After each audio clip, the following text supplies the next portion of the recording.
that would be fun, bro. Be the first one, have them pop balloons on me. Ooh, that'd be fun, dog. You're down for real shit. I'll put you down. Yeah, Put you I'm on down. note. Bet. Say less. I got a female who's down to be contestant. Her name's Faith from Wonders. Yeah. Yeah, I asked her. She thought she was down. I could probably get a couple contestants myself. You know what I'm saying? See what wifey can muster Type up. shit. You know what I'm saying? Type shit. That'd be crazy. Yeet. That'd be crazy as fuck. I'm with it, man. I think that'd be a good look, though. I think that should have fucking. I think that should have. Yeah, that's something new, something fresh, and that should have get some people talking. You know what I'm saying? For real. They're already talking, so Already. shit, put me as the first contestant. I'm down. Bro, that'd be crazy. Yeah. Probably screw me up, but whatever. I'm with it. What's good, everybody out there? Yeah, man. We would need like yeah, we gonna talk, man. We gonna talk. Cause I done seen a couple of them, dog.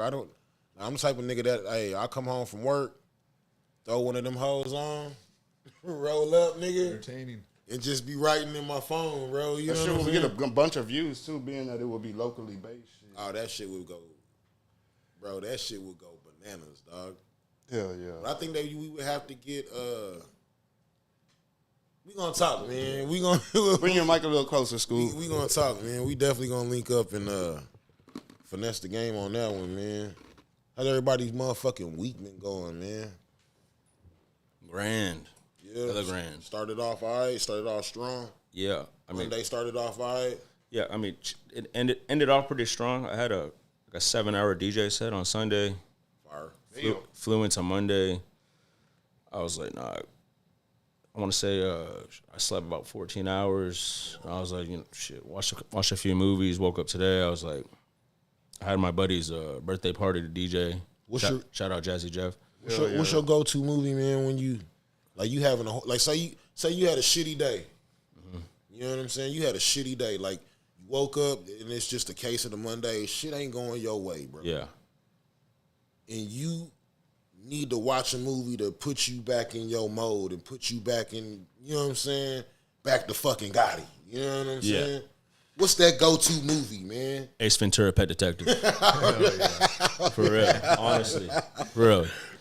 He a G. He's stand on his business, and yeah, honestly, Jim Carrey really been like He a legend, dog. Like Ace Ventura. That he started that whole genre. Yeah. Like him and then and Rob Schneider, Deuce Bigelow. Deuce Bigelow is my shit. And I was a kid. I was a kid watching this. Yeah. I don't know. My parents allowed that, but yeah. I went and watched one of what's that Beverly Hills Ninja. You remember that one? Oh, Chris Farley. I think I seen that motherfucker in the movie theater, dog. You know what I'm saying? Yeah. That throwback. You know what I mean? Hey, y'all know what it is and y'all know what it ain't, man. It's your host with the most, man. Go ahead and grab your glass and raise it for a toast. Your boy Skub Dose is in the building. You dig? Man, and we, hey, man. I keep bringing them, bro. We keep bringing them every fucking week, bro. Legends, dog. 361 Legends, bro. We keep bringing them to y'all, bro. And I got a fucking another one, dog. You know what I'm saying? I got another one, dog. My boy, man, Duan Gotti. I appreciate that, building, bro. dog. I appreciate that, Hey, man, for everybody that doesn't know, should know, let them know where you hail from, man. My name is DJ Duan Gotti, man. I was born in Fort Worth, been all around Texas. I was a military baby. Tight. I grew up here. I moved over here in about sixth grade. Fire.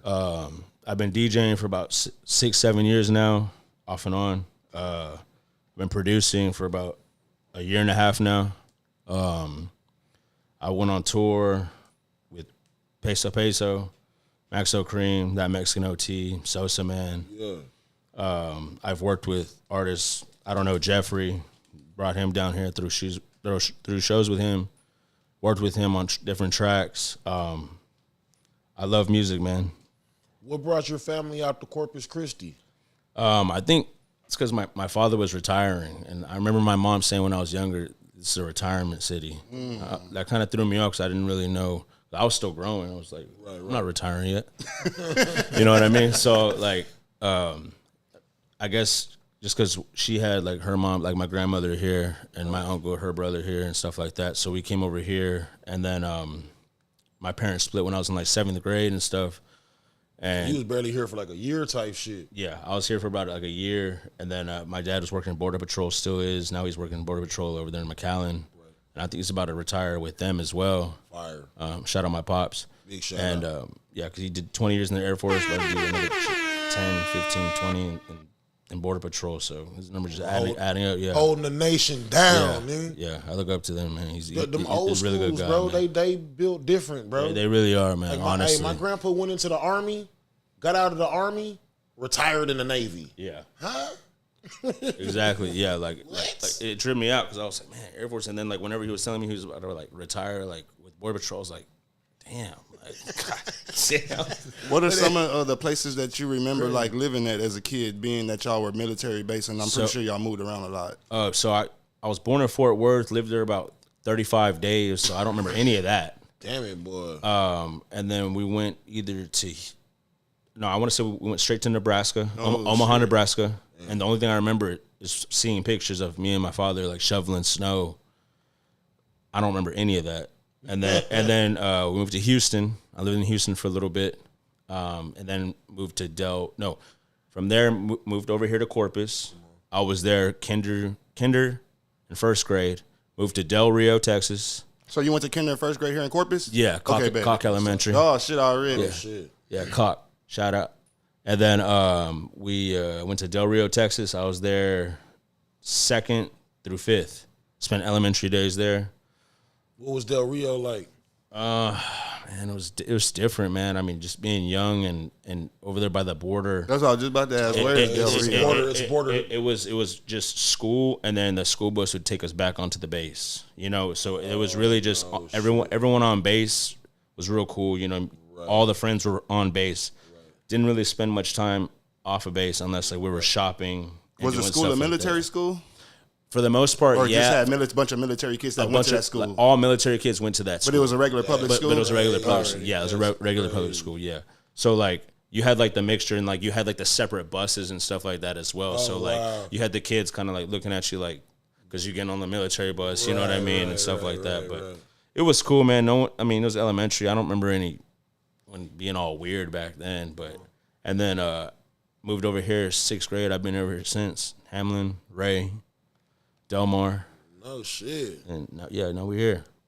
And you came here in 6th grade. What year is that?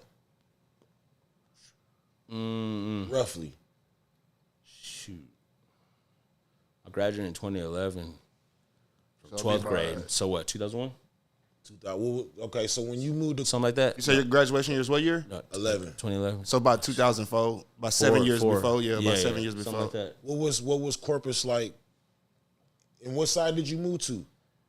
I moved. It seems like you moved back Right. to the old hood that you were in was- because you went from Calk to Hamlin. So it, it seems was like right y'all went over to the here. same Like area. I've been all over here. I remember so whenever we first moved back, I think I want to say I was staying with my grandmother down the street, Warwick area, Redwood.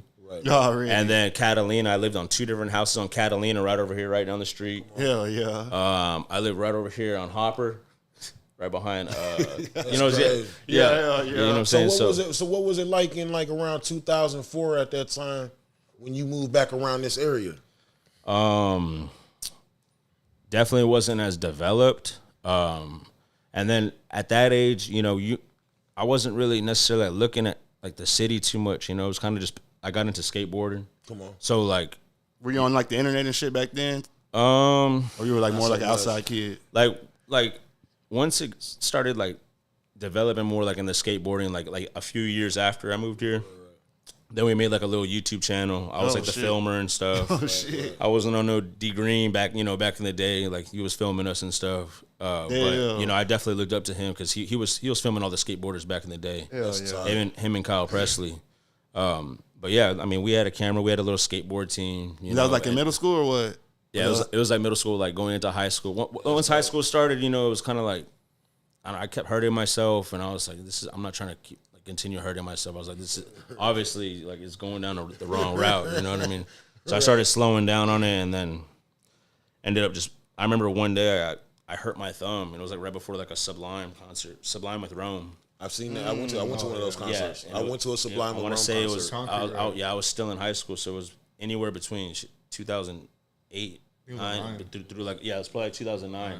I hurt my thumb. The skateboard popped up, hit my hand, on my thumb, and I told myself I wasn't gonna skate after that. And I mean, I don't know. I mean, I'm fucking done. No, honestly, like it fucked my whole hand up. Like I was pissed. I threw my board and everything. But I mean, there's still a board always at the crib. Of course, you know, like we'll always have like a board. I always have like one ride around with, chill with the homies with, and stuff like that. Now at this time that you were moving around with your family due to military and stuff, and then you come to Corpus and you're out here for a while.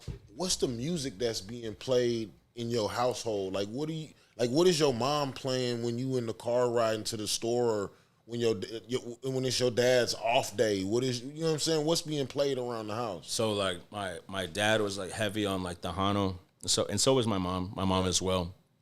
But that was more like us being at home, us like with the family whenever we'd go visit family in Houston or family in the Valley. Right. You know, all I remember hearing is Intocable and Jimmy Gonzalez y Grupo Mas and all that, you know, Tejano. But, you know, remember whenever mom's taking me to school at 7 a.m., I remember Grills. I remember 24s, T.I. being played. You know, I had my first CD was the Get Rich or Die Trying. That's crazy. That was my first CD. I remember having the Walkman, walking around bass, cargo shorts, stuffed that whole Walkman in there. It was sticking out at the top a little bit. I swear, I tried so hard just, you know, closing it. I'm like, you know.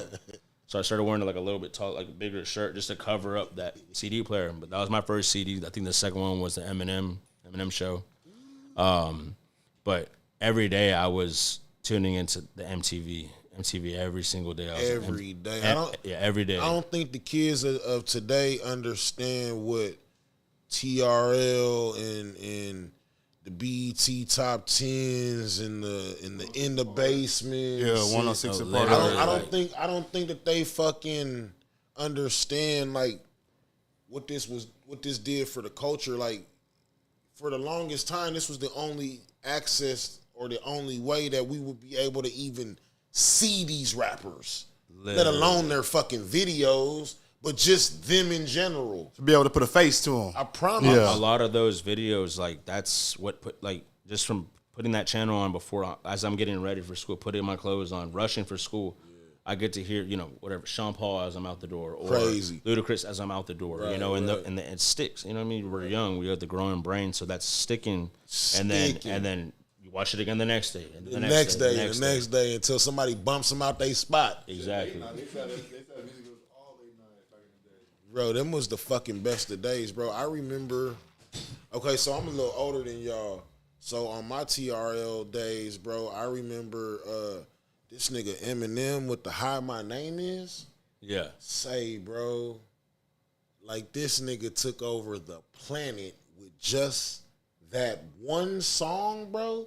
That shit was on TRL every day, bro. There was not a day that I missed In the Basement, bro.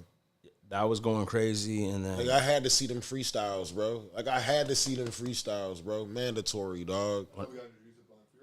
Bro, I remember when this nigga Blind, like I watched every single Blind Fury battle live with my oldest daughter, dog, trying to put her on the culture. You know what I'm saying? And this is like, bro, she's like, man, every bit of like 9, 10, 11, 12 type shit. And to this day, she 25. She'll be 25 in December. To this day, bro, she'll call me up and on some like, Dad, remember Blind Fury in the real? So yeah, that shit sticks, bro. That shit sticks real tough, man. So at what point did you said you only been DJing for about 6-7 years now? 6-7 years? Yeah. So at like what got you into the turntables? Was that like a high school thing, or so it's kind Or was you already out of high school? No, I was definitely already out of high school, but it was like right after high school, I started doing the whole rave thing. Okay, yeah. I've been down that road, too. I had a lot of friends that were going to raves, and specifically right out of high school, you know, I went to this one, I think it was the last Nocturnal here in Texas. Right. And I heard music I never heard before. That I wasn't introduced to that music until I went to that festival. Right. The electronic scene and like the whole culture, everything was just crazy. It was different. It really stamped something in my head. It didn't stamp, you know, Duan, you're going to be making music or working with music. Right. I felt a different connection with it. And then, you know, a couple years go down the road, my friends start getting into it. Shout out my boy Delic Grizz. He got some tables, and I was, you know, we're just practicing for fun, you know, like after parties or whatever, or just, you know, late at night, hey, come over, we'll, you know, do this and that, whatever, get down. We're just doing it for fun. Right. And then I continued with college, so I was doing it like off and on whenever I had time. Some stuff went south with school back in like 2017. Kind of put me in like a pretty ugly mindset. I didn't really know like what I was going to be doing, but I did know music in a sense. So I bought some tables. I was like, you know, I need stuff to fill out my day, try to, you know, get my mind right again. Right. And it really, really, like, saved my life. I tell everyone this, like, music really saved my life. I didn't know what I was doing. I didn't know what path I was going down. And everyone's paths change, you know what I mean? Like, I mean, in 5 years, in 5 minutes, in 5 weeks, I could figure, oh, I want to do this instead. I want to do this instead, or I also want to do this. Right. So if all had gone well with school, I could have still been doing this, you know, in a sense. But I knew that I had to amp up and, like, take it to a level that in order for me to, like, even be satisfied with it, considering I was in such a bad place with, like, school, you know, I was like, I knew I let my parents down, this and that. I was like, I need to figure out something. And that I was able to connect more, put me in different positions. I knew music so well, like you said, from getting rides to elementary school, hearing different music. So I knew a good amount of throwbacks. I just started building a library, and then the library, which used to be called Recess. They gave me my first opportunity at a gig, and been doing that since. You know, like the DJ gigs and stuff like that. And then I knew years ago that I needed to, like, jump into the producing, but there was just, you know, a lot of other stuff going on as well, life and stuff like that. But now I've been locked in for over a year now, and it's going good, man. I love it. Like I said, music saved my life. Music is my life. I wake up, music. I go to sleep, music. Already. And that's it. No, I feel it. Like, so at what point did you jump off the porch and be like, I'm finna start smoking, man. I'm finna see what this herb talking about, man. How did that happen? I want to say probably like 9th grade. And I want to say someone threw it on me. Nah, like on some bullshit? No, like on some like no, like it was on some like, hey, like, y'all want these? Yeah, like, and I was like, like, and on the cool, like, it tasted like coffee. Oh shit! So yeah. And hold on. What do they have? Do they have something like they be giving around coffee buds in 9th grade or something? Or what? Somebody they might have tried to get y'all thinking y'all was just some youngsters or some shit. And like I remember like smoking, and I was like, why does this taste like coffee? I was like, there ain't no way. And I was like, nah, this isn't right. Hell no. And I remember them being like cigars, damn near. I was like, and then because been a coffee cigar. And then I remember like once I got around to like, you know, like like the homies rolling blunts and stuff, I'm like looking at it, I'm like, this isn't what I was smoking like, you know, a year ago. So I want to say that about sophomore year, like, and then about like sophomore or junior year, that's when like I feel like I really did, because like by senior year we just all chilling, homies like driveway, hot boxing. For whatever reason, got 6 blunts in Roto with 3 homies in there, you know, just right before school type shit. Yeah, right before or like at the very end of the night, you know what I mean? Fucking got to be up at school, and Dwan's over here sleeping 30 minutes through class, or Dwan's an hour late to work because he was just So blowing down. would you consider yourself a light smoker or a heavy smoker at that time? Like, could you smoke and then be good for the day, or you gonna smoke but you got to get a nap in and kind of shake this shit off? I would smoke, and it wasn't like I gotta get a nap in. It's like the nap was gonna happen. Like regardless if I needed to get the nap. Yeah, like the nap was approaching me. You know what I mean? But yeah, that's how it used to. I used to always. They used to call me out because I'd start rubbing my eyes like whenever I'd smoke. I'd start rubbing my eyes like hella. Just pictures of me like mid like smoke sessions. Like I'm just like rubbing my eyes because like I was just like I was getting tired. But now like I don't know. I feel like I don't smoke as much as I used to. But I smoke like just enough to where like you kind of like know your limits and stuff like that. I'm not gonna say like I'm crazy like pothead smoker stuff like that. But I definitely love me some weed and. You ever been caught smoking weed? Caught smoking weed or caught with weed? Caught smoking, or caught with it, like okay, let's Like as a youngster. Yeah, like as a young. Like what was? Take me down the first time you got caught smoking. Take me down that road.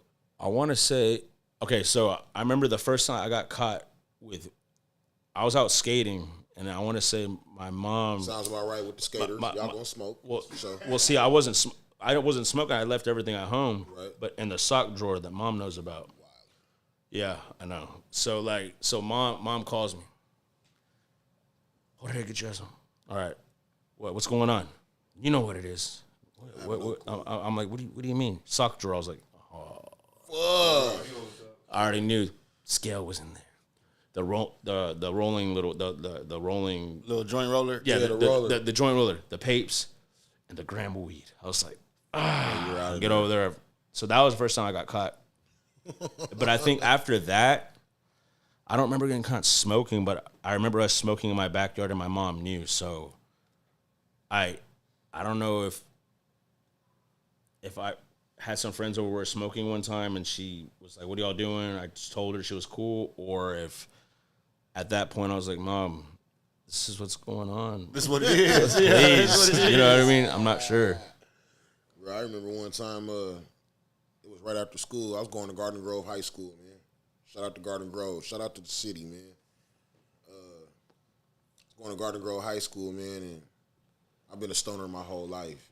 Once my mom found out that I was smoking and I had to repay her weed that I had stole, like, there was no hiding it. Like if this lady knows, man, fuck the world in my brain. After school, directly across the street from Garden Grove High School is a park. And we found like a little cut in the park where we would go smoke, where a lot of people wouldn't be at, and we would go group up. I'm talking about it might be like 10, 15 of us. And we smoking joints back then and smoking out of apples and shit like that. Okay. So it's a rotation going around. Someone bringing the whole pack of the HEB apples. You feel me? Yeah. Hey, and we big smoking back there, dog. And my mom pops out of fucking nowhere, nigga. I'm talking about like out the sky, just landed in the middle of the session. Like, if it's this easy for me to walk up on y'all, think about how easy it is for the laws to walk up on y'all. And ever since then, that's when my mom kind of was just like, man, look, if y'all gonna smoke, y'all come to the crib, man. Because y'all is retarded. Yeah, see, that's something, I think that's what one of the main things was. Like, I think my mom, she was just like, as long as you're doing it here. You're safe here. Exactly. As long as you're doing it here. Because I remember my brother was throwing parties at the house before I was, and he's younger than I am. So like, I think, and then I would call my mom and be like, hey, is this cool? You know what I'm saying? Like, just making sure we good. There's a good amount of people in the house. But it's like, she'd just be like, is everyone okay? Is everyone safe? So, like, it really became like that. Like, I'd rather y'all be here than, like, out in the street smoking because I already know y'all are doing it. You know? I found your sock drawer, so I'm like, oh, shit, really? You know what I mean? Man, I done had some of the most craziest essays. I'm talking about like Vatos. Remember, I'm from Cali. Yeah. So these is essays. Like Mr. Sleepy and Big Koala and Mr. Rhino. Like, these niggas is choloed out. You know what I'm saying? And I had got mixed up with one of the OGs selling weed. You know what I'm saying? And I'm a pup, bro. I'm 16. but I'm big smoking. Youngin. You know what I'm saying? And I'm out here in these streets, tough.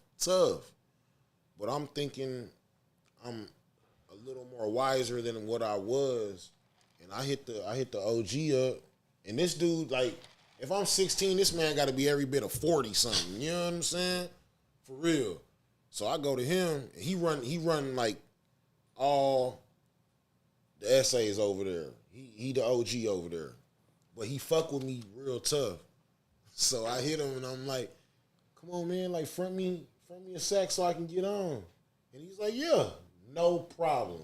Here's an ounce of this. Here's an ounce of this. This when Dro was like gold, nigga. Yeah. Here's 4 grams of this motherfucking whatever the fuck purple. It was purple indica. Here's some 4 grams of the purple indica. Bring me back an unfathomable number, nigga. Bring me back $1,100." And it's me. Yeah, no problem. Say, nigga, a week go by. This nigga trying to get a hold of me, bro. I'm MIA, nigga. Smoking this nigga weed like it's mine. That smoky shit. Like it's mine, bro. Like I paid for it, bro. For real, bro. Hey, 7 days later. Another week goes by, bro. Hey, I start hearing, hey, such and such looking for you, Skub. Fuck. As you're hitting it, bro. I swear to God. Fuck, man. What am I, look. What am I gonna do? Stop smoking this man's shit, first of all. You know what I'm saying? So I get wind. Hey, Skub, them niggas looking for you, bro. So I leave the neighborhood, go to where the white folks at. I'm good over there too, you know what I'm saying? So I go over there where the white folks at. And I tell my homegirl the little situation that I got myself into. While I'm over there on the other side, he sends his son to my crib. Again, I'm 16. His son every bit of 25. Just got out the pen. Bench press 800 pounds with his teeth. Like, You know what I'm saying? Yeah. Hey, he knock on my door. My mom opens the door. Like, how can I help you type shit. Hey, he politely slide this lady out the way. My mother, nigga, pardon me. Walks right into my room, lifts up my motherfucking bed, bro, takes all the money up under that bitch. Hey, let Skub know I was over here. So when I catch wind of that shit, I'm like, yeah, I'm not going home, nigga. I'm not going to the crib, bro. You know what I'm saying? Luckily, the homegirl I was with, you know what I'm saying? I tell her the situation, and she like, Skub, what are you gonna do? I have no clue. Rob people? Like, I'm finna get this nigga his money, bro, because... You done fucked off the money?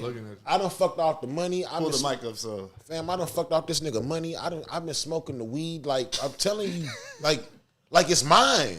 Like I don't owe money, nigga. Like, I'm stressing out about this nigga and his weed, smoking his weed. To de-stress. You feel me? Yes. You feel me? Type shit. You get stressed out, roll up. Okay, so fucking... So after that, my girl, she like, or not my girl, but my homegirl, she like, what are you gonna do? I'm like, hey, like, to be honest with you, I'm finna start robbing a couple niggas, man, because remember this back in the 90s, I was really on that shit. She's like, nah, Skub, I don't think you need to be doing that, woo, woo, woo, woo, woo, wah. I'm like, I don't know what else to do. So, hey, she call up her older brother, he like 25, and she like, look, Skub done got himself into a fucking pickle. This nigga owed a dope man fucking $35, nigga. This over $35. This is over $35, my nigga. This nigga don't know what to do. They come into his house. Woo, woo, woo, woo, woo. He need 35. So he rushed down there like, bro, like only a white man could, bro. Like it was an emergency, bro. You know what I'm saying? And go straight to the ATM, pull out a hot 40, go pay them people off, Skub. You know what I'm saying? Hey, bro, I went through all of that. Over $40 fucking dollars, bro. I gave this man all his money, and I went through all of that over the last 40. God damn. Yeah, Duan, where does your music journey like start like of any sort? Here in Corpus. Yeah, so like Or just in general shit, like were you making music like over there? You say you were, but you over there, and you were like you were a kid like in Del Rio and shit like that, right? yes. When did you start making music of any sort? So like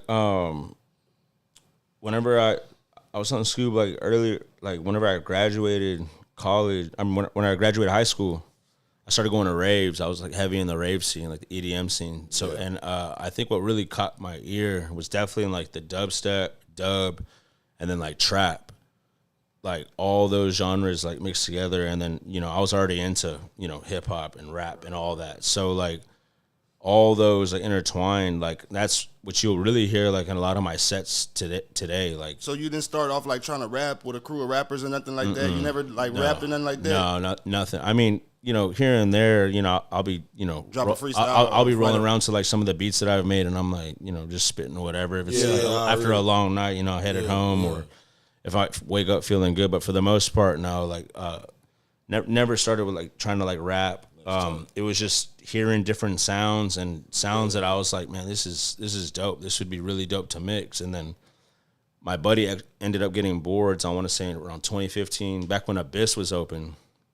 Abyss over there on the south side, by Saratoga. Oh, already, Staples, yeah.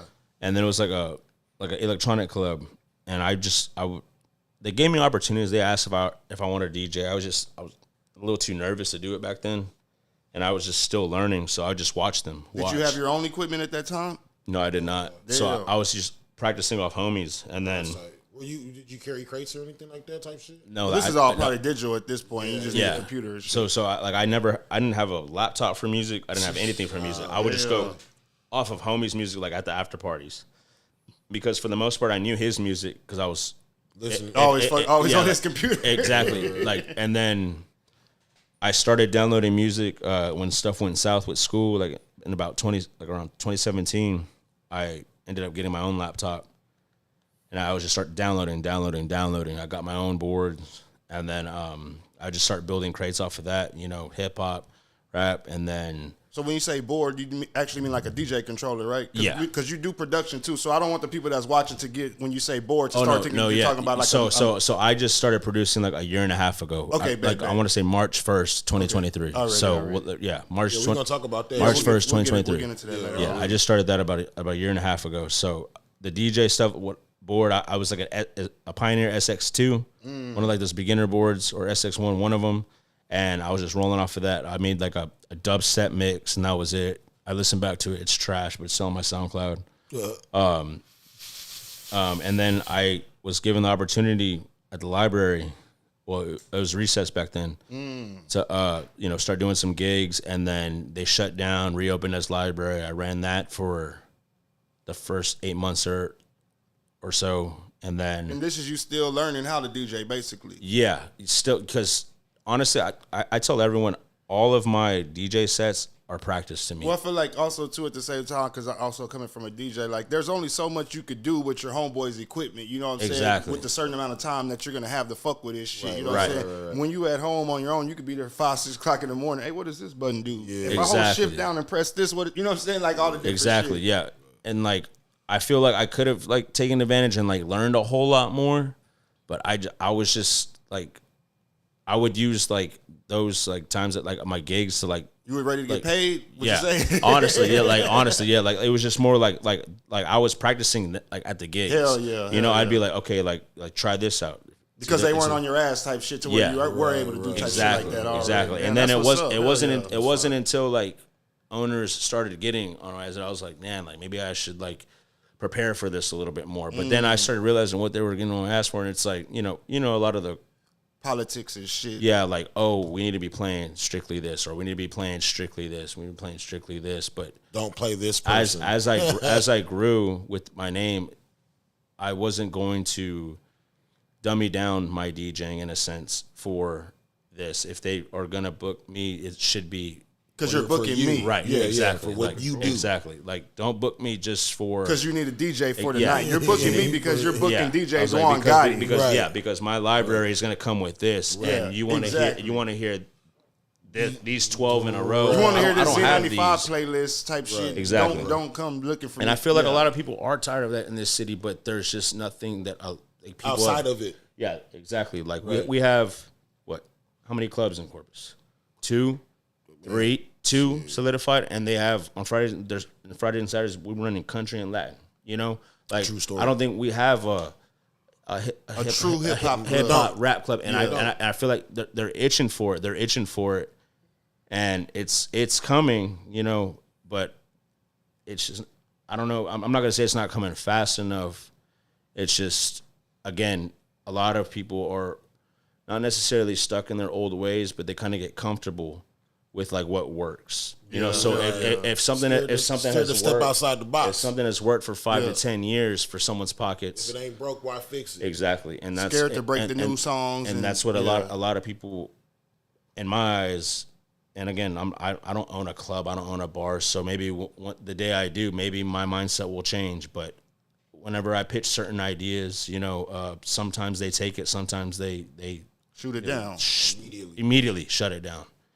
But I'm blessed for like the people that have like, you know, trusted me with ideas that I've had and stuff like that to bring, you know, for instance, the spot I'm working at right now, shout out Neil's Urban Oven, The Nest. They've allowed me to bring down underground artists that I really like. I don't know, Jeffrey, Black Smurf, and allowed me to bring them down because I know they got to follow. I know the underground scene is huge here. There's just not a lot of stuff going on with it. Exactly. And then next thing you know, after the show, we're at my house working on a track together.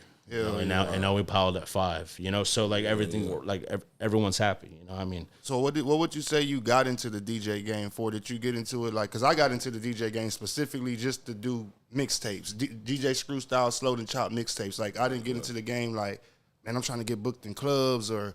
You know what I'm saying? Private parties. I got into the game strictly for mixtapes, and a bunch of other shit just like came with that. Like, what did you really jump into the game for? Were you planning on doing mixtapes? Did you jump into the game to specifically do bars and clubs? Like, no, I jumped in specifically for therapy. Because I was in a really ugly mindset whenever my stuff like went south with school because I felt like I let like a lot of people down. You know what I mean? And when you jumped in for therapy. Like, did you have no intentions whatsoever of performing or? I mean, I'm not gonna say I didn't have any intentions. I feel like they would have came eventually just because like the people I was around. Fire. You know what I mean? Like all my friends are DJs and stuff like that. So I'm sure it was going to come, but at the time, I was like just thinking like. I need something to just relax this head of mine because I'm not in a good spot. Like I tell people, like it's like music. A new hobby almost something. Music really did like save my life because I was lost. I was lost like after school. Like I didn't have any like that's all I knew was school, and then partying, you know, on the side. Right. So and with the partying was like the hobby of DJing. So whenever school went, I was like, okay, this needs to slide over here now, and now we're doing this. And I was doing mixing, picked it up more, started getting better at it. And I have friends in my ear saying, hey, friends have been doing this for years. They're like, hey, like, that's good. So that gave me a little more confidence boost. And I want to say a year after I got aboard, you know, I got a call and they're like, hey, like, you want to do this after party at the show? Yeah. What's your DJ name? I was like, whoa.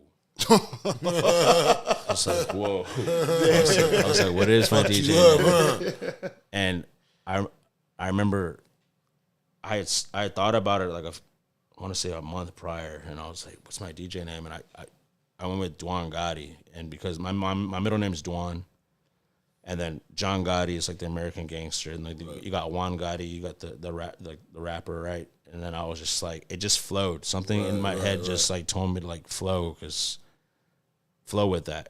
Like it went. I've always like gone by Gotti, like it's just like it's always stuck. Duan's my middle name. Duan Gotti, flows DG. Yeah. And here we are. No, that's ill as fuck. So, what got you? How did you get into meeting like the peso? That's what I was. Yeah, hell yeah. Mexican OTs and. So, shout out my boy D Green, Dorian Green, really? Man. Big shout out D Green, for real. Yeah, he's been influential in the city. That's my big brother. I could say so much about him.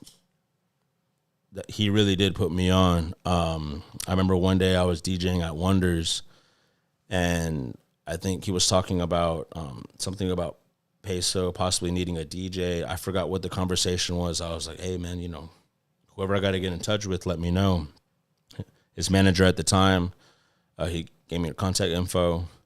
She like, sent me like a few mixes. I made 2. I made one that night after he was like, after we had that combo, I pressed record on Serato. So I was recording for like that night, and then I would say the next day I made like another 30-minute mix. Right. Sent him off to her, and within a few days she was like, yeah, are we able to like lock this in? So I did 2 shows for him on the fly in Houston. It was like a Cinco de Mayo. One was like 2 days after, I want to say. It was like him and like Hoodlum down that's crazy down in Brownsville. On the Cinco de Mayo? Yeah, it was Cinco de Mayo. Yeah. It was crazy. Yeah, that's bananas. And it was fun. And then, I mean, ever since then, we were like locked in. You know, it was dope. You know, shout out Peso, shout out, you know, all TSF. After that, you know, any shows that popped up, we went on the El Patron. There was only a lot of dates got canceled. There's a bunch of mishaps. We still rocked out at whatever dates we were able to do. The following year, locked in at Maxo Cream. Went on the Maxo Cream Big Persona tour. Before we go there, what was your first impression of actually like meeting Peso in person? After you said you basically had just been communicating with just like the management and stuff. So yeah. Whenever you actually do meet him in person, was that your first time meeting him in person? Yeah. Was it just like, was the first time you met him, was it sound check? Honestly, I don't even think I spoke to him on the first time I played with him. I think like we maybe just like exchanged a few words on like what song was gonna go next, you know, because I remember I showed up, but he wasn't there yet. Oh, but I wanted to show up. I wanted to see like what I was gonna be working with, because if I would have gone and linked up with them, I could have got to the club and then been, you know, next thing you know, you're not familiar with the equipment they got, and all that something's not working right, and like the show goes to shit. So like it wouldn't have worked out. So my main thing was like, let me go to the club. He'll end up showing up over here, whatever. So like, I go set up, talk to the other DJ. All right, okay? Cool. This works. This cool. And by this time, you know, I already have all my own equipment. Yeah. And then I got the track list from like his manager.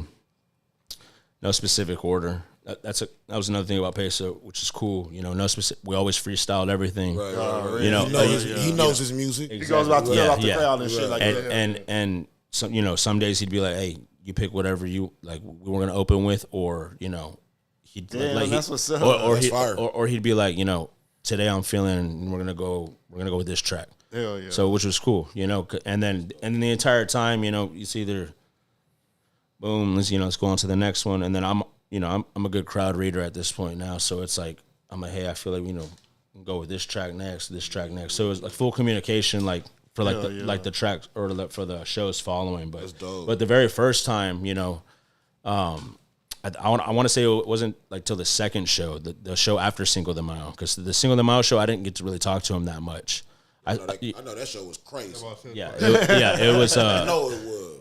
You know, yeah, we went, rocked out for sure, and then, you know, I talked to him a little bit after, but you know, he just had so much going on. I wasn't trying. So many people around him. Exactly. And stuff like that. You know, he was merch and meet and greets. I'm not trying to sit up in there, you know, hey, what's up, you know, blah blah blah. I already had a schedule for the next day or the 2 days after to go lock in with him. So that's when like we were able to link up, chit chat, talk it up. Bro, he's real genuine, cool dude, bro. Like I've always fucked with him like heavy, and you know, I just didn't I've never been one to like, you know, like be all starstruck. Yeah, starstruck. Yeah, like yeah, because I could just like you could tell someone's aura. I could just tell that he was real genuine. You know, so like I had nothing to, you know, worry about. That shouldn't make him feel uncomfortable. You start acting out, you know what I'm saying? Exactly. Yeah. I didn't want to be all over there and doing this and that. And he's like, you know, thinking about this and that. He's, you know, everyone's got their own stuff going on. He doesn't need me bugging him about something when I already got his playlist. I already got this track list. And I mean, we're going to make the show happen regardless. And that goes for every show that we've done. So you rock out with Peso. That shit goes fucking bananas. Y'all have a great time. The crowd loves it. You make you a little dollar off of the shit. Life is grand. How the fuck does the Maxo Cream shit happen? So, We had a few shows in between the Peso and the Maxo. Cause weren't they on tour? Were y'all on tour with Maxo Yeah, at yeah, the time? Okay, yeah. Because Peso and Maxo did a tour, like a small tour. Yeah, together. So Fire. yeah, so his people peeping you. So that was the reason. That was the reason we were on tour with Maxo, was because he picked Peso to go on with him. And because Maxo had just signed that major deal at the time, right? So and then they locked in the Big Persona tour. Yeah, and that was like I want to say a month and a half, 2 month long tour. And I got a call about a month before the tour. Hey, got this going on. So I don't know where I was working at the time. Probably Murdy's and Mully's. So I had to just let them know, hey, I'm be gone the next 2 months. And the tour was the next 2 months, 3 months. Some honestly extended. I told them right off the rippers. It was dope. It was fun, man. That was my first time traveling. I mean, you know, like I said, I was a military baby, so I traveled when I was young, but I don't remember any of that. Right. But this was like actually traveling with, you know, adults and going across country, Cali. I mean, we had Washington, all the West Coast, all the East Coast, everywhere in between. Yeah. And, you know, we hit Texas like a little separate tour, like a month after like the official tour had ended. But it was fun, man. It was dope, man. Met so many people. Shout out Maxo. Track Sounds, his DJ, man. Everyone, Cream, Persona, all that. D Green was like filming for Maxo the entire, like vlogging for him the entire tour. Crazy. Everyone's locking in features. Bro, that's so dope. That again, man, we gotta shout out D Green, bro. No, really, bro. Like the reason that I'm gonna say that, bro, is because look, man, I personally have never met this man and personally don't know him, but this how I know this man is a legend in the city. Every legend that I brought through this motherfucker has mentioned this man's name consistently, fam. Literally, like consistently, fam. You know what I'm saying? 100%. So he has to get his fucking flowers, bro. So you know what I'm saying? Again, shout out to D, man. Yeah, his flowers and some, man, for real. Like if it, I know that it must have been him, fucking dope to be able to travel across country and to do these motherfucking shows. And put other people on from your hometown. Well, not just that, but I'm saying from his perspective, him being able to go travel and do these shows, see the country and whatnot, but all of that while having a childhood friend somewhere in the vicinity. Mm-hmm. I'm not alone. Absolutely. This man, I know this man. I don't know I really know this man. This man really know me. Absolutely. Like, that's a good feeling, bro. Like I remember like landing in certain cities or whatever, you know, because we on the bus and we're on the same schedule, you know. We're gonna do this show, and we're gonna hit the road 20 minutes after, or we're gonna do this show 5-hour nap, and then we're gonna hit in the road. Right. And I remember just getting to the other city, just texting D Green, where you at? Oh, I'm working on this. All right, well, hit me up whenever you're done. Go get something to eat. Start pre-gaming. Next thing you know, showtime. Yeah. But it would like you said, it's cool having someone that like because you ain't alone. It really did like because a lot of these people like I knew Peso and stuff like that, but but I don't know him. I'm on a separate bus with with this, and then Maxo on a different bus with all them. So like, and then we go. He on the bus with his people. Yeah, exactly. That man on the bus with his people. Exactly. You know what I'm saying? I know, like we know each other. We working together, but I don't know this nigga, man. Yeah. So like this man don't know my mama, man. So whenever like someone like get like homesick, a lot of people be getting homesick. You know what I mean? Like shit. Like I want to say I was like homesick about 2 weeks in. I'd never traveled like that before. Oh, you know what I mean? Traveling like it's like nonstop. You might get a shower. You might get a shower today. You might not. Yeah. But we still got a show tonight. Yeah. And Duan, you got to be the first one there because it's sound check. You know, so it's like stuff like that. You know, like having like that person there. You know, D Green. I'll be like, hey, bro, what you doing, man? Go get a bite real quick. Got show in like an hour. Yeah. You know, you come out. Get some shit off your chest. Yeah, exactly. And then it was just like, boom, calm. All right, let's go rock out now. Let's go rock out. Fire, dog. Honestly, I know that. Say that, bro. I know that feeling, dog. So how does the Maxo Cream thing, like Scuba Center, how does the Maxo Cream thing kind of like manifest from the Peso thing? Or was that totally different entity on its own? Well, so like, I mean, I know Maxo wanted Peso to go on, like tour with him. So there was really nothing like other than Peso calling me, hey, we're going on tour. And then whenever, you know, I get to meet Maxo and all that, he's cool. I remember this one specific day. We did the Denver show. I'll never forget it. He walked out, and I want to say he was with the bodyguard, and shout out JB. And he just like looked at me. He was like, Duan, you had them turned tonight, man. Like that. I'll never forget that. I heard it from Master. I was like, that's because I had the 15 or 30 minutes before every show, because I was like the opener DJ. Yeah. Because I would do an opening set, and then we'd have some openers come out, and then I would do Peso set, and then Maxo would come out and finish it off. So I had that 15, 30 minutes every show to play whatever I wanted, just to hype the crowd up. Damn. And I got people coming up, and I'm playing the mixture of everything that I knew from back in the day when moms was taking me to school to going to the raves, because I have like the EDM trap, you know, so like all that has like resonated into my library, like, and to build what I play out now, you know what I mean? It might be something that nobody knows, but it's got like that Mercy sample in there, you know, but it's some EDM trap sample, you know, like, I don't know, it was dope. It was dope as shit. And then I want to say the end of that year, that's when Peso and Sosa Man did the tour. Yeah. The end of that year, yeah, it was Peso and Sosa Man, and then OT hopped on that tour too. So that was dope as well, man. It wasn't as long of a tour, but we definitely hit a good amount of cities, and we definitely stamped that as well. And that was when OT was like, you know, not necessarily just starting, because he had already been doing this before thing. Johnny Dang and stuff like that. Yeah. It was before, I want to say before that, and I could just I told D Green this last week. Whenever I had seen like OT's like videos being posted on Instagram, right off the rip, I knew. I was like, yeah, he's gonna blow, for sure. He's gonna blow. And when he that shit too. He was. That's how I heard about. He was exactly, because like I heard what he was getting on, and like a lot of the sampled stuff, and I'm like, that's what resonates in people's heads. They can relate to that, and then you got someone with like such a distinct voice, a good flow. He's a hustler, you know what I mean? Like that's exactly, you know, like it just made sense. Because he said no to like I think like $1 million deal before he like really blew up. Yeah. I was like, oh, he said no to that. Okay, he's got something going. And that's why I started looking into him, and I was like, fuck. I was seeing all these studio sessions, and I was like, yeah, he's gonna blow. So whenever he came on tour, I was excited for that.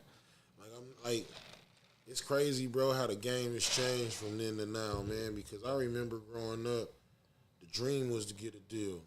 That was the dream, bro, to be in an exec's office talking about them fucking you over for the rest of your life on your money. You know what I'm saying? Like, that used to be the dream, bro. And now niggas done got a little bit smarter and a lot wiser. Now it's like, and they like, going independent. Fuck y'all. You know what I'm saying? Yeah. And they rocking the motherfucking houses down, bro. Like, imagine going independent with a banger and then going on tour. That's all you. That's all your money. Yeah, like, it's hard to go on the tour as an independent artist, though. Shit, you're gonna have to have a major basic backing to go on a tour. Facts, but when you do, the benefits is gonna be hell yeah. Lovely. I think OT signed to a major deal now, if I ain't mistaken, or is he still like on a small independent deal? OT? I'm not sure. I think he signed to like Atlantic or some shit like that. I might be wrong though. I don't know. Yeah, at the time, I don't think Peso definitely was. I want to say even on the Maxwell tour, he wasn't. Nah, hell no. He just signed that recently. And you know, like one of like the main ways that, like, if you're gonna make money, you know, on tour, is gonna be through merch. Right. Yeah. So, you know, once I see that, like, he's running out of merch 2 weeks in, you know, I'm like, damn. You know, like, that's stuff that has to be taken into, like, consideration. You know what I mean? Like as a team effort, you know, and you know, like you see, like, you know, Maxo, and then like boom, just, like pumping out. I'm seeing boxes of merch, and like we're over here like looking like, dang, like we've already damn near sold out of merch, which is a good thing, you know what I mean? Like, but it's also like, we need to press up more I was like, we need some more coming in, you know. So end up getting some more landed and stuff like that, but still like that merch is heavy because I want to say you gotta. It starts off at like 40. You know what I mean? I'm talking like on pricing of like all merch. Like a lot of people like always wonder like why is it so expensive? Because a portion of that month of all merch goes to the venue. Yeah. You get a good portion of it. So then the rest getting pocketed. You hear about like Justin Bieber going on tour. You're making 1 point something mil off of shirts. Merch, nigga. Shirts. $100 shirts, nigga. Come get these hoes. Pressed. You know what I mean? Like, cricket shirts. Yeah. Cricket shirts. Yeah. You could just say Bieber on it. Yes, nigga. Hell yeah, Gilded. Yeah. They done ripped off the tag. I swear to God. Put Bieber on the neck tag. And Literally. I swear to God. A towel. Yeah. Says Justin, not even Bieber. $100 an item over here, homie. And then you have people walking around with CDs. Hey, this is signed by Justin right here. $50. Oh, let me buy it. You know, it was signed by Justin dude back there. Not Justin Bieber. Dude just back there signaturing it up. Oh, God. Yeah. Mexican OT is signed. He signed to Interscope Records. And Lil E says, what's good, my brother? Lil E. Shout out Lil E, man. Him and I are going to be rocking out the stage tomorrow. Yeah, we're going to Concrete talk about Street. all that too. Yeah. Hell yeah. Man, lots of love for him, man. He's really put me in a lot of good positions. Really talented artist, man. And if Corbus Fuck it, let's go all the way there. What you got coming up? What's some of the shit that y'all got coming up? So, I mean, Lil E, let's backtrack, man. I mean, he opened up for Lil Wayne. So, you know, he put me in that position, you know, with Lil Wayne and stuff like that. Is that how y'all first linked up? No, him and I had already known about each other. I want to say we had probably done some shows before. If not, I mean, we definitely knew about each other. You know, shout out Mugging Lil E. Shout out Icy. Shout out Ears. Production, engineering, you know what I'm saying, man? They crazy. They're like robots, bro. They're crazy with it. Shout out the whole squad. Shout out Suede. But working like at the Lil Wayne, that one was really stamped. You know what I mean? Like I like once some lights get on you, it's like whoa, and like really brought back down to like reality. Because I mean, I like I said, I'd been on tour, done shows like that, but I don't think I had done something that big. You know, An arena like that. Like we've done theaters, we had done theaters and stuff like that, but that arena, you know, that was really like Lil E, like hit me up, you know, hey man, you done DJ, hell yeah, bro, let's rock it out, and boom, rocked it out. That shit and crazy. And tomorrow we going crazy, man. Concrete Street. I think doors open at 6.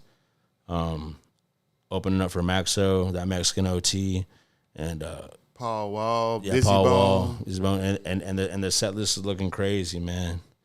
Like once again, shout out Muggin, shout out Lil E, bro. Like we're really gonna go crazy with it, and I really appreciate, you know, him like trusting me, you know what I'm saying, like behind the decks, because like that's also like what it takes. Like a lot of people, you know, it's not just DJing, it's like trusting someone with like the show. You know what I mean? Because like, having chemistry with the DJ is the hardest shit. Exactly. Like it's a whole lot more than just play the song. You know what I mean? Like there's different things that I do. If you fuck up, then you can fuck the show off. Exactly. Right. Exactly. And he's really trusting me with that. Right. So like that goes like a whole long way, man. Once again, shout out Lil E, man. We turn it up tomorrow, Concrete Street.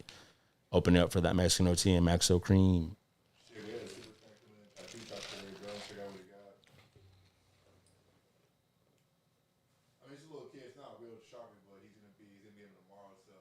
Crazy. Oh wow! What do you got, a Mexican OT tattoo? Yeah, that's what's up. I'll peep it out later on. Shit. Yeah, that's crazy. So what after like the all the Maxo Cream and Peso stuff? Like, what was like the next major like kind of move for you? I know you like work with Jeffrey and all them. Like that was after all the Maxo and Peso stuff, right? Right. So I want to say it was after like the tour. After those tours, came back. I was just doing gigs, still like pumping out merch. I was pumping out a whole lot of merch now that I was off tour and after, you know, having been on 2 tours and stuff like that, or 3 tours at this point. So I was focusing on merch and just like building like the name, the brand and stuff like that. And then I was like, the venue or the gigs I was doing, I was like, I kind of want to, go bigger. And I have a few mentors. Shout out G Major out of Houston. Shout out my boy Z Costa out of Austin. There's two producers, and Z Costa is also a DJ and stuff like that. But that people I talk to outside of Corpus, like, what do you think about this? What do you think about this? I'll send them like whenever I start a track, I'll send it to them. And one thing that stuck with me, they were just like, if it's working right now in Corpus for you, like, don't be in a rush to get up out of Corpus, because it seems like a good idea, but you have to have something really, really locked in. Established. That's like someone coming to Corpus and going to right now to the Nest and then being like, hey, like, can I DJ Fridays and Saturdays? Well, no, because there's already someone DJing Fridays, Saturdays, Okay, how about Sundays? No, we also have someone on Sundays. All right, well, Wednesdays. No, we also have someone on, you know what I mean? So it's like, that goes for every city. I mean, you got to think of all the people in Houston, all the people in Austin. But I want to say I was just really mainly focused on gigs until it started like really bothering me that I wasn't focusing on production yet. And then I started cracking down on production. Shout out my boy Topher. He got me on Reason. DJ Topher, he got me on Reason. And then he was teaching me, a few of like the ins and outs. And then I realized I had to, kind of like learn by myself. It was hard for me to like watch someone and learn. So just doing like my homework and just doing that and, how to do this, how to do this. I've tried a bunch of like, FL, and I've tried Ableton, I want to say. Reason for, like, whenever I look at FL, it's like a lot of gray. Like, I need like more color. I need like more like, the way like my brain works, it's like I need stuff like organized. I need this to. I totally understand. I need the red to say drums. I need as opposed to everything just being the same color. I felt that. Like my mind is just like my ADHD is just like so when I have everything color coordinated, I was like, all right, this is I like Reason. I felt that with myself. And then I started just working on beats, and then just mainly working on beats. And then like it wasn't until I want to say end of last year, so I'd been working on it probably like from May to the end of December of 23, that I want to say like around January of 24, that's when I started like working on like rough mixing and mastering and stuff like that. Because I already had like people on some of my tracks. Like, I don't know, Jeffrey, because I brought him down in October of 23. Then that was the first show. No, I'm sorry. The first show I threw was last summer. I brought TSF, Big Wop, 4 times. Free my boy, Big Wop, 4 times. Shout out him. Very, very good artist. I met him when I was on tour with Peso and Sosa Man. Oh, really? And just by the way he was talking, he didn't show me any of his music, but the way he was talking, he was like, I'm gonna blow up. I'm gonna do this, and I heard the confidence in his voice, and then like little did he know I was looking up his music while we're on the fucking bus. I got my AirPods in, and I was like, he cold. And then we ended up locking in a show, and then by October I brought I Don't Know Jeffrey, because that's been like one of my top 3 favorite rappers for a few years now. And I didn't even really think that was going to go through. There's, been a lot of, everyone has this like, don't trust Jeffrey mindset. Yeah, because he even has tracks. It's like, don't trust Jeffrey, like he's just like real grimy, blunt dude. But like, after like meeting him and working with him, man, he's really solid, really cool, man. He just likes working. He's really just a worker, and that's what I respect. That's really all I like to work with, people who want to work. I like to have people at the home studio that just want to work. Not people who just go showing up to just get fucked off and just because you got a studio. Exactly. I'm like we can go take do some this pictures somewhere and else. shit. Exactly. Yeah, but yeah, I want to say shit. From that gap of me getting off tour and until I threw my first show, that's like I was really just locking in on gigs because I had been gone for a good while, and to me, I felt like I had to just continue DJing, you know, and then that's when I hopped into the producing, and now I'm balancing both. That's tight. Yeah. What's your I would feel like I was gonna ask you, what do you like more, producing or DJing? I mean, I would feel like it would be DJing because that was where this all started off with. You know what I'm saying? Yeah. In my mind. No, I mean honestly, yeah, I definitely better at DJing. That's for sure. I'm more comfortable with DJing after like the good first hour because I get like real bad anxiety like walking into every set, every Nest gig. I'm there 3 days, 4 days a week. Still, every set I walk in, it's just anxiety. But it's just because I hold myself to a really like high standard, and you never know like what you're gonna start with. You never know what you're gonna end with. But I'm real confident in like what like my craft and how long I've been doing it, and I trust my ears, and I trust that people trust me, you know, and I hope that everyone, you know, enjoys like my sets as much as I do. But I definitely have seen like an increase like in the what's the word I'm looking for? It's like the versatility in my sets. Like I've noticed myself doing like different stuff more, and I don't know if that's because before Growing. yeah, before I like sit down for like a producing like session, or like if I'm gonna like make a beat, I'll listen to a whole bunch of different music, just what's new like on YouTube or all sorts of stuff. So I don't know if that has something to do with it or what, but some days I'm just feeling more creative than others that's for damn sure. And I need to start recording my sets more. Like that's something I need to do. That's something that I've been lacking on. I've never recorded anything really like live, and you can record by the press of a button off of Serato. Yeah. You know, and like I just never pressed that button. I'm like, and then I go like 4 hours later, I'm like, damn. Should have recorded. Should have recorded that set. I've been using Serato since like 2000. Let me see, 12. That's how that goes for shit. So that's 12 years, and I just barely started using the Serato Record barely like 3 months ago. Yeah. Oh no, shit. I would always just use like a third party and just run like the audio from the board to like an interface, and then just run the Does it interface to a sound third good party when computer. you do it through them, or Whenever you do it straight through Serato, it sounds super clear in my mind. You don't get no background noise or nothing like that. Like it's just, you know, whenever you don't go through an interface, whenever you go straight through Serato, it's just straight. But I haven't tried to do a Serato mix with using a microphone. That's what I haven't tried yet. I just did a straight Serato mix, and then I went back later and added the vocals over. Yeah, But I added the vocals over on a third party. I use Audacity to put the vocals over it. So what I did, because I had a mix for Z95 when I was gonna play for them, because I wasn't sure. Just wasn't sure I was gonna work. So I had a tag. It was like what's up, Corbus? You know, locked it with DJ Duan Gotti, Z95. Yeah. So I already had a tag, and then I recorded a mix the night before just to have. Yeah. And I was like, okay, I'm gonna go like in this order.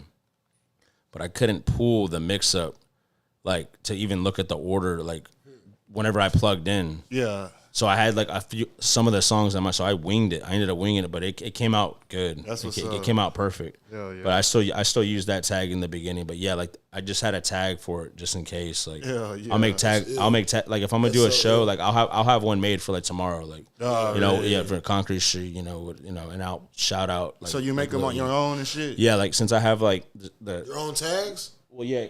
Basically, like drops, right? Like yeah. So like all the tags that I use, I've had like Jamie the Dream did one for me at a Corpus.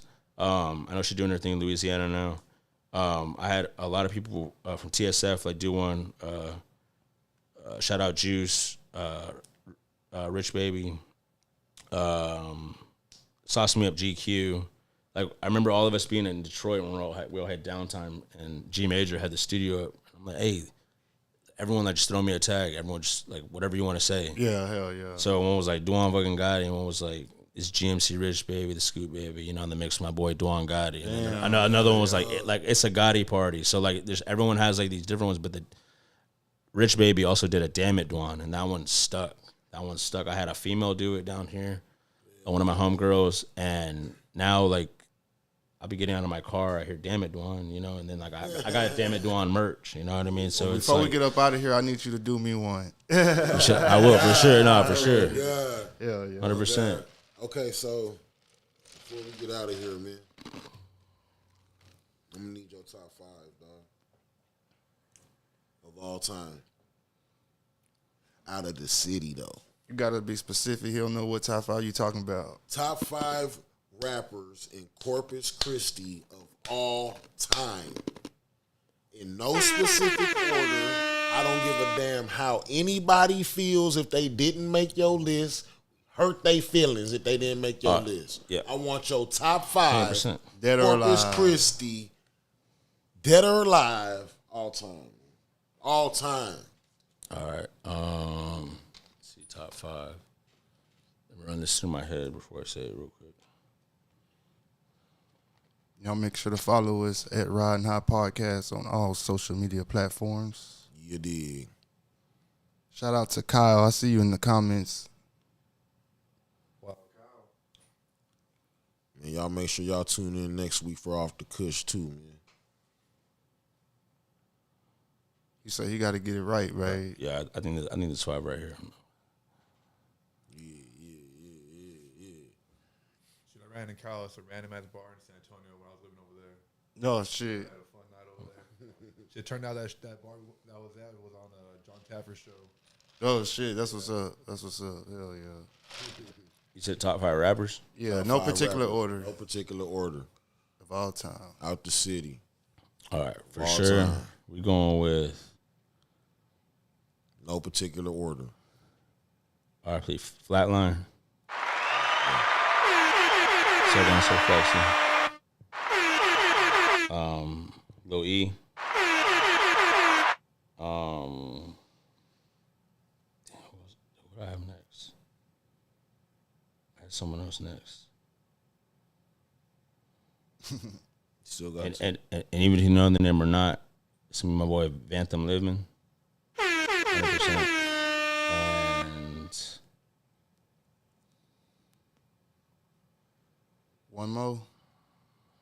let's see.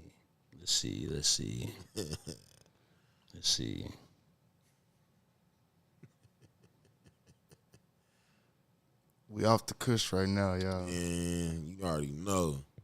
Stay off the I Kush. had one more, bro. Who was it? We got him, y'all. From my boy Jazzy. Because my boy Jazzy got some notebooks.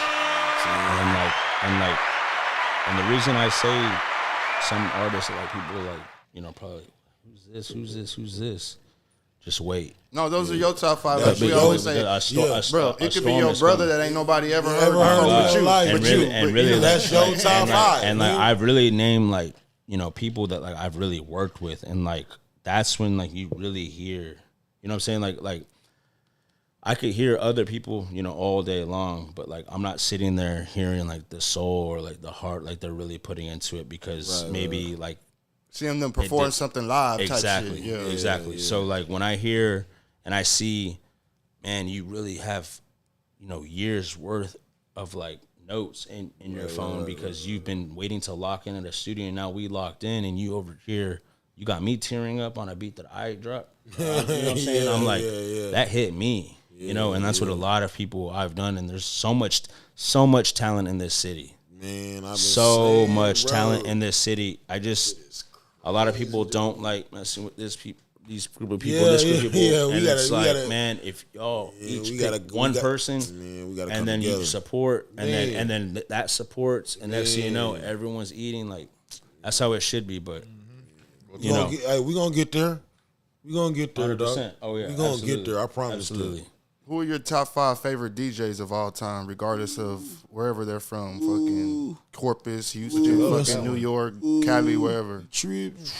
Let's okay, so for sure. So I'm not really like I'm not big into it's gonna sound weird, but I'm not big into like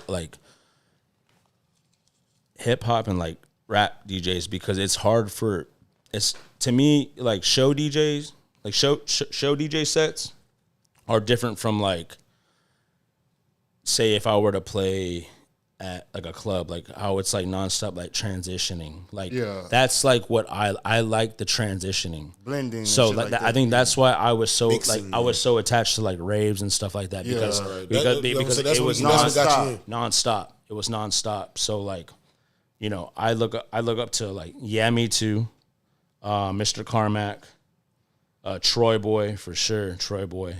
And these are a bunch of like EDM trap DJs and stuff. Really.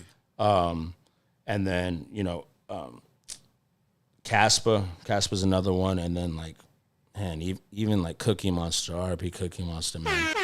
But those were a lot of people that like that I'd seen back in the day that really molded me because it was just this sound, you know, and it could be, a lot of people will hear it and be like, that's an instrumental, but like, it was like it's an EDM, that was EDM trap. That was like what people are bouncing to at these festivals, you know? So like, it was different to me. And like, again, I still got these tracks in rotation on my set. So I might, you know, cut the lows out of some random Megan Thee Stallion track and throw on this Mr. Carmack track, but it's just an instrumental, but and it adds a totally different sound to it. You know what I mean? Yeah.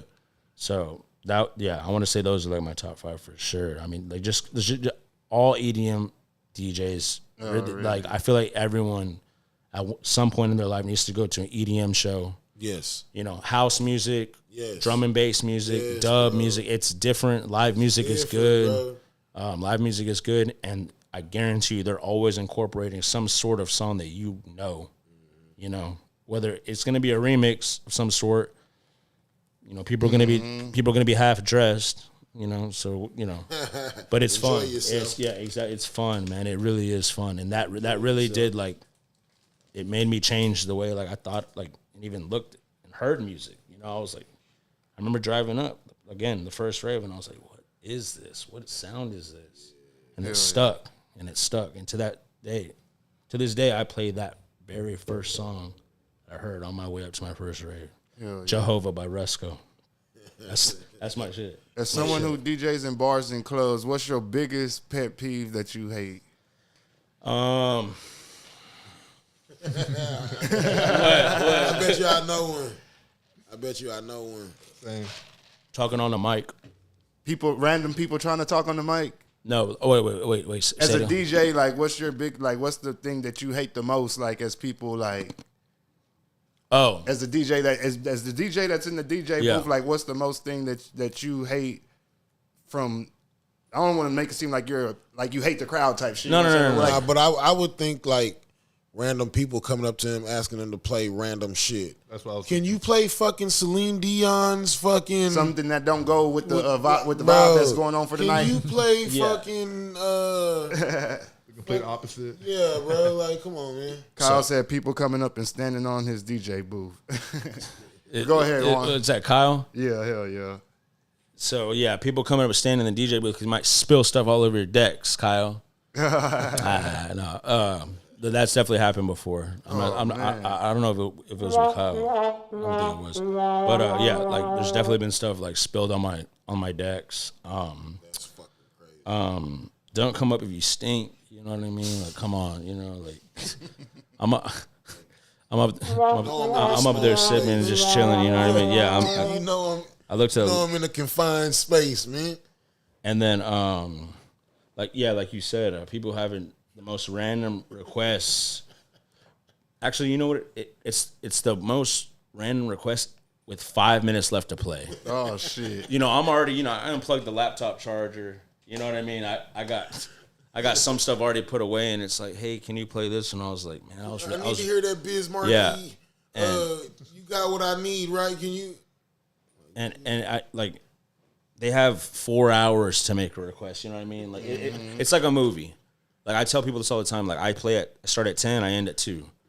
You got 4 hours. You got a 4-hour movie. You come at the last 5 minutes telling me to play a song.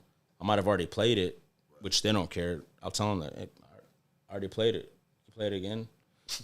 I mean, I could, but it's also people coming up wanting to hear something that. And, it's I'm not saying I'm asking for a tip, you know what I mean? But like, I pay for my music and stuff like that, you know? So like, when they're just like real, like, can you play this? Like, can you play this? Demanding yeah, type shit. Like real demanding. And I'm like, you work for them type shit. Or like, you have one of these by chance? And, you know, just stuff like that. But other than that, as long as, you know, the club owners aren't on my neck, which the spot I'm at now, you know, they trust me with what I play and stuff like that. As long as people aren't on my neck, so, hey, you need to switch this up. You need to switch this up because that stuff gets old like really quick. And like I said, like if I'm booked somewhere or anyone's booked anywhere, you're booked for what you do. You know what I mean? If they can't trust that, then they need to not book me. Hell yeah, 100%. For sure. It hires you. Mm-hmm. You know what I'm saying? Hey man, let the people know where they can get a hold of you at all your apps. Yeah, so I want to say on Facebook DJ Duan Gotti. That's DUAN GOTTI. Instagram, same thing. DJ Duan DUAN GOTTI. DJ Duan Gotti. SoundCloud, I got some stuff on there right now. Some mixes, some official edits that I've done. You could just SoundCloud search that Duan Gotti. It's DUAN space GOTTI. I will soon, within the next few weeks, start releasing stuff on all platforms. Y'all get ready for that because the library is locked and loaded, you know, of a whole bunch of unreleased music. So there's going to be a lot of stuff dropping soon. We're dropping bombs. Talk about link up on some of this music. I need to hear some of these instrumentals. 100%. 100%. But yeah, that's SoundCloud, Instagram, Facebook, Twitter. You can probably find me on Duan Gotti. You don't probably want to look at me on Twitter though. On Twitter. Hey man, y'all got it here first, man. We gonna keep bringing them to you, bro. This is Riding High presents Off the Kush, baby. We out of here, you bitch, you. Ugh.